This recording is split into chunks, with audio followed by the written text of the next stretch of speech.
أما بعد أعوذ بالله من الشيطان الرجيم بسم الله الرحمن الرحيم حضرت انس رضی اللہ تعالیٰ عنہ سے روایت ہے کہ بقیہ نے ایک شخص نے دوسرے شخص کو یعنی ابا القاسم کو پھینک کر آواز دی۔ رسول اللہ صلی اللہ علیہ وسلم نے اس آواز کو اس آدمی کی طرف متوجہ ہوئے تو اس شخص نے کہا اللہ کے رسول میرا مقصد آپ کو پکارنا نہیں تھا، میں نے خلا کو آواز دی ہے۔ رسول اللہ صلی اللہ علیہ وسلم نے فرمایا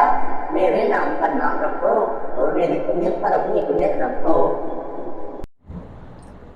حضرت عبداللہ بن عمر رضی اللہ عنہ سے روایت ہے کہ کہا رسول اللہ صلی اللہ علیہ وسلم نے فرمایا تمہارے ناموں میں سے اللہ تعالیٰ کے نزدیک سب سے زیادہ پسندیدہ نام عبداللہ اور عبد الرحمن جیسے نام ہیں۔ میرے بھائی مسلمانوں، ہمارے بچے یا بھائی بزرگ جو بھی ہیں ان کے نام اچھے رکھنے چاہیے، جیسے کہ نبی کریم صلی اللہ علیہ وسلم نے فرمایا عبداللہ اور عبد الرحمن جیسے نام ہونے چاہیے۔ ایسے کوئی بھی مشابہت ہو جن کی مشابہت اللہ تعالیٰ سے لگتی ہو، جیسے کہ